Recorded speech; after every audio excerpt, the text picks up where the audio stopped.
Chris Leben, you see it right over there, came out with a book recently, and it has been very well received. And unlike some other books that you see from athletes, I mean, this one is, and we shouldn't be surprised, this one very much the real deal, very authentic, a lot of eye-opening stuff, but that is who Chris Leben is. He's had a very interesting life, to put it mildly, and it's all out there. He shares it all in this book. So I do suggest you checking it out. It's called The Crippler, Cage Fighting and My Life on the Edge. And the aforementioned Chris Leben is joining us right now via the magic of Skype. There he is from the gym. How about that? Chris, how are you? I'm doing good, man. How you doing? I'm doing great. Thank you for joining us. So it appears as though the reaction to the book has been fairly positive. What do you make of it?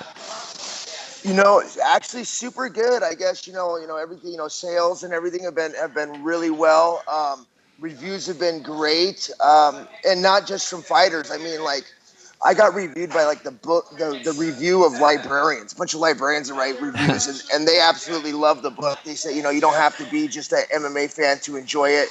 Like you said, I'm kind of an open book already, so it's more of a life story than just what wins and losses in the cage.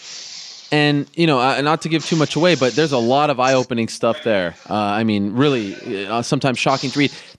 Was it difficult for you to put yourself out there, and were you kind of anxiously, because it's not like you do an interview like this and you'll get instant feedback. You have to wait for people to react to this. Yeah, it was really hard, but Daniel Patinkin, my writer, he had a way of kind of getting the information out of me. Obviously I didn't see, I had a ghostwriter like every fighter does. Sure. When they write the book. English isn't my forte, but he had a way of getting the information out of me, and it was, I'm not gonna lie, a lot of spots were really hard in the book. Like I might be able to sit for like 30 minutes going over something, and we'd have to get up and take a walk. Wow. Like take a walk, air out, then like come back, get back to it, and he would always find a way to, to bring me back, maybe change the environment that we're sitting in so that, so that I could go over a lot of this stuff because, on one hand, yeah, it's therapy, on the other hand, it's kind of like let sleeping dogs lie. Yeah. So, but the books, the good, the bad, and the ugly, it's all there. And keeping everything as true and as crisp and as clear as I can remember, was a big goal for me. Was it difficult to remember some of the stuff earlier on in your life? I mean, you've been punched in the head a lot. Well, not just punching the head, but some of those stories in that book are Sure. through a filter. That is, what I'm saying. Yes. So. But the nice thing was, I gave everybody that's in most of the stories, unless obviously they hate them. But for every story, everything that went on, I gave my writer a ton of different people, and when he was doing my radio show, he commented that, I hear Chris tell this story and I think it's unbelievable. This is just crazy. But then I'll go and I'll call Ed Herman, I'll call Sam Songer, I'll call his friends and his training partners, and they'll validate it. Yeah. Is there a story in particular that you were really nervous about sharing with the world, that you were kind of like, oh man, I don't know if I should put this out there? The hardest stuff was my childhood stuff. That stuff I don't really talk about a lot, and it was hard for me, but the fact of the matter is it's something that got me to where I'm at, that caused me to go down the path that I went down. And it's an important part of the book. But it's not something I sit around the table and share with people. The last time I had you on my show was in April, when you came out with the news that this was coming out, that you can pre-order and all that. Since then, of course, a lot has happened. You were just released from jail not that long ago. And that was a little shocking because it felt like you were turning things around and you were happy. What happened? I am, and I was, and I'm in a better place in my life now than I ever have been. Unfortunately, I'm going through a divorce, with a newly made lawyer.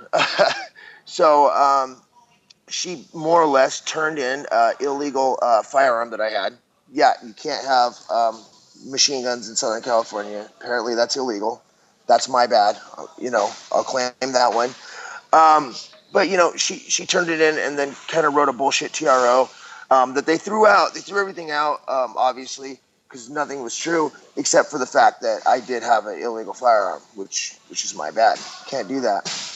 In total, how many days were you in jail for?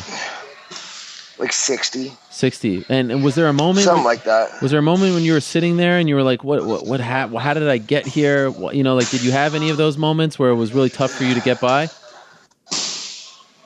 It's hard when you go to jail. I mean, between us, this is my 15th trip to jail. So wow, not my first time. But it's been a few years. Yeah, I've been doing really good the last few years. I've been since I got out of rehab. I've been really, really straight and no trouble at all. Amazing how that works, right? Right. But it's kind of like life is going. It's going around. Everybody's on the merry-go-round, and then it's like you just get put off. It's like adult timeout. You know what I'm saying? Like you just go lay in your bunk, and then you get up and walk in a circle. You eat crappy food. You're locked in a room with these guys. San Diego was kind of rough because all the gangs and the prison, the jail politics. We're right here by the border, so you got the different Mexican sets, and then you got the brothers and the others, and then I have to sit with the Woods. So all that stuff gets annoying. But it's not unbearable. I mean, it's not. There's nothing too terrible about it. You're just on timeout. How do those certainly doesn't rehabilitate anybody? I'll tell you that. How do those people that you just mentioned treat Chris Leben? I mean, you're a celebrity. You're a very recognizable face. How do they treat you? Well, I'll tell you. Actually, I got a little funny story for you from the last time before I fought Bisping. I had to go to jail, and it's always the same. Once they find out I'm a UFC fighter, everybody's a fighter. They're all going to come train with me. Yeah. They're my biggest fans, and most of the people in jail, 99% of them are good people. Down here in California, 99% of them are in there because they're good people, but they're drug addicts, and their probation officer caught them, guess what, doing drugs. So he throws them in jail, then they lose their job, and then what do? End up on the street doing drugs. But that's my personal opinion. Well, they started talking to me about doing how to do a rear naked choke. So next thing I know, I'm kind of I've got like 10. They're like all tweaker guys, like standing in front of me. Well, so you just got to cut off the carotid artery on this side, and then cut it off on this side, and then I'm like right about the time I'm thinking like this guy should be tapping out. Like he just goes limp in my arms, right? Like he's passed out, and. I look up and there's the closed circuit jail camera right there. Like I just choked this guy out on film in the jail. So I drag him into his bunk. I lay him down in his rack, and of course one guy's got to go, is he gonna die? And he was actually out. I would like 30 or 40 seconds. He was out for a while. So I don't know how long I was choking him after he went out, but I didn't realize that, it didn't cross my mind. He didn't even know what tapping out was. So he just calmly sat there and let me choke him unconscious. I could have stayed in for another 5 years. Huh? Oh, man. That would have been horrible. Okay, so now you're out, and it's very interesting that you're joining us from a gym because it seems like there's some talk out there that Chris Leben wants to fight again. Is that accurate? This is my living room. What are you talking about? Yeah, that's a sweet living room. Yeah, I just keep a cage in the background at all times. It's funny, I kind of feel like I got a little bit of a chip on my shoulder, Yeah. I got a little bit of a fire in me, and maybe, I was in there for, 10 plus years. I was married. I was happy. I had everything was going well. And, now training is what saved me my whole life.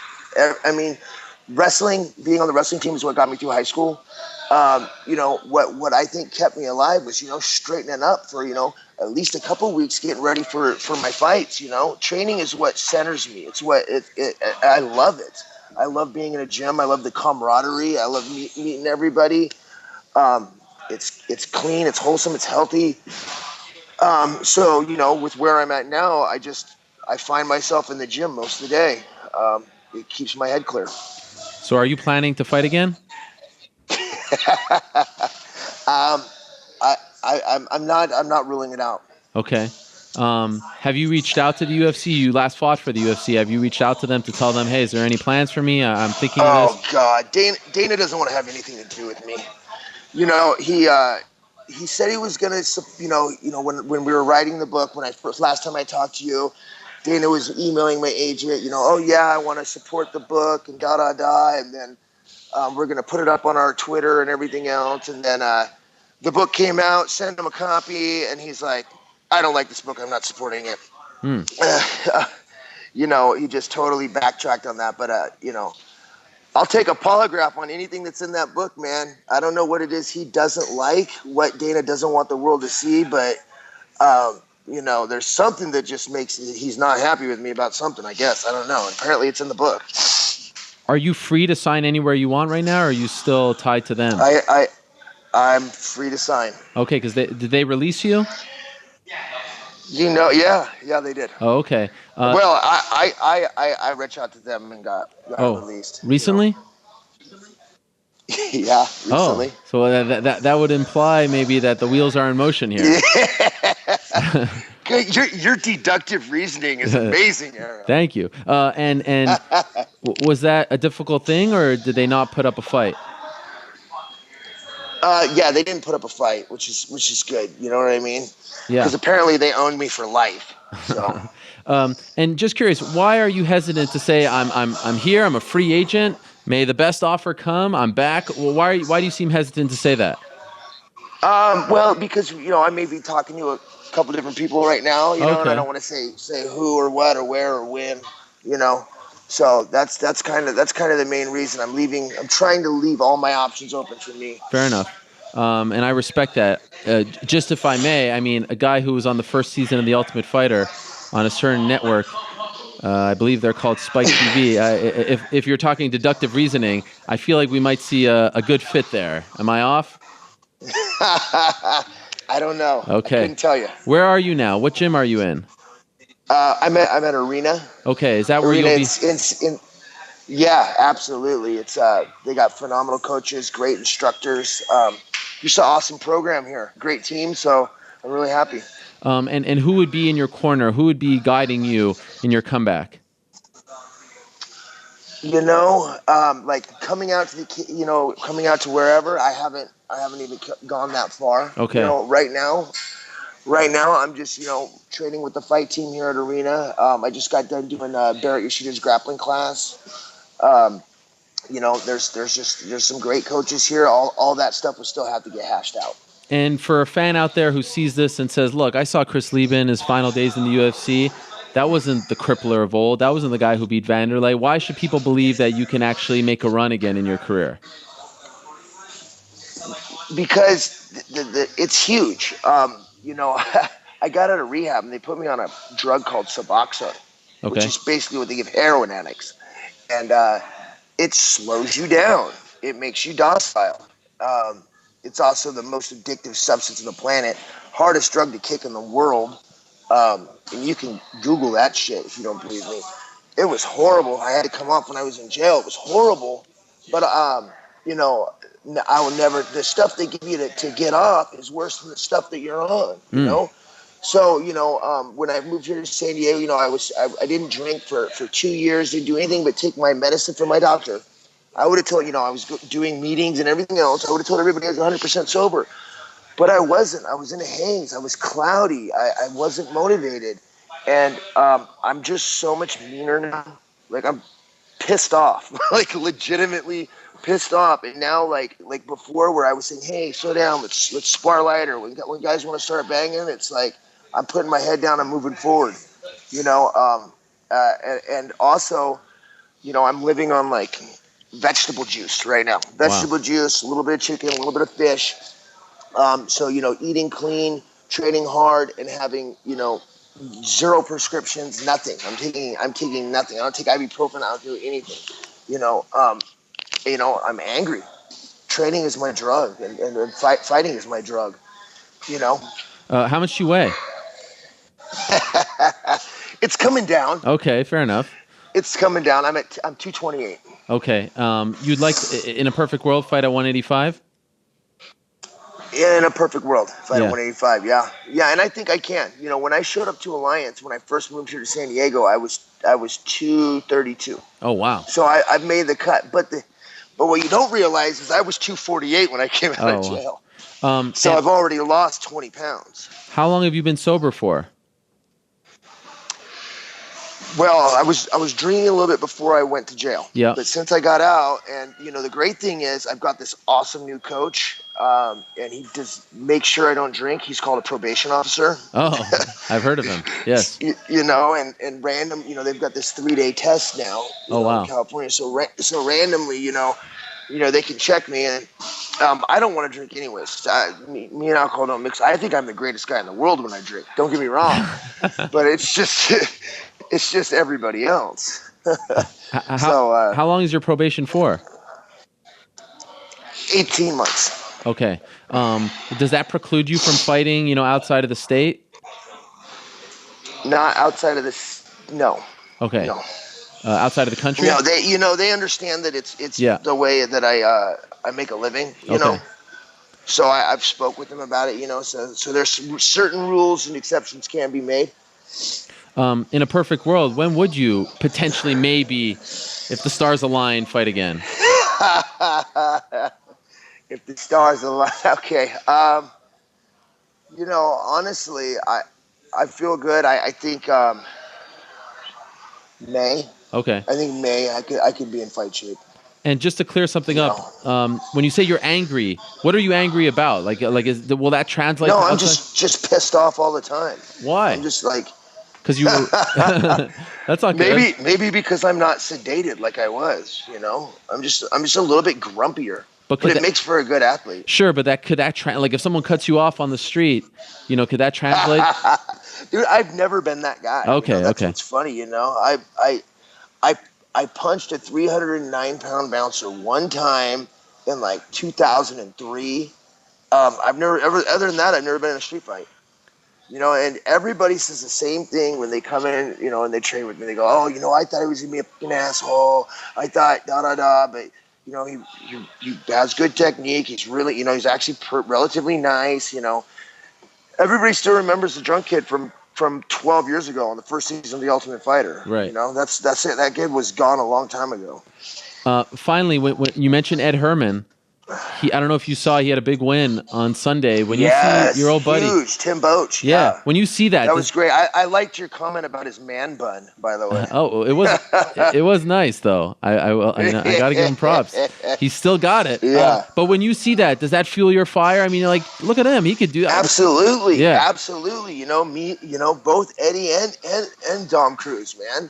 Yeah. I mean, me and Eddie, we were training together before either one of us had ever had one fight. You know, we started as the original couple people at Team Quest, you know? Yeah. So seeing him in there and doing well, you know, that's absolutely motivating. You know, Dominick Cruz never ceases to amaze me. That fight was just amazing. Yeah. But to watch him go in there and having one fight in like 4 years or whatever it is, you know, and just incredible. Any chance you go back? Sorry. What's that? Any chance you go back to Alliance? Definitely for some training and stuff. Yeah. No, I like everybody down there. Yeah. I mean, I may work it in. You know, it's a little difference in I'm doing like a lot of classes, a lot of technique right now, and I'm sparring like twice a week. You know, you got to be, you know, when you train in the Alliance, you need to be 100% top level shape. You know. Yeah. You know that, you know, it's high level athletes, but you know, I'll talk to Coach E, you know, and hopefully, you know, get in there and get some rounds with some of those guys for sure. Well, again, Chris, I can't recommend the book enough. It is called The Crippler: Cage Fighting and My Life on the Edge. It is a fascinating look into a fascinating man, and I appreciate you stopping by in the middle of training here to talk to us. It's great to talk to you. I hope everything goes. Sweating everywhere. No, I like it. Right it. on. It's raw. I hope everything works out for you, my man, and I'm sure we'll be talking soon. Awesome. Thanks, man. We'll talk to you. There he is, Chris Leben, bye. stopping by. Great stuff from him, and I'm not just saying it is a very well written book. It's interesting. You know, you hear that he is a free man, and you see what they're doing over at Bellator. one would think that he is a good match over there. In particular, you forget it has been some time. He had a little bit of a feud with one Josh Koscheck, right? And I know Josh has his feud with Paul Daly that is still simmering. He was actually supposed to fight, I think, next week, but that has been delayed. Daly will be fighting, not Koscheck. But hey, that's another guy. So it's to me, it feels like a no-brainer for Bellator, but we'll see what happens there.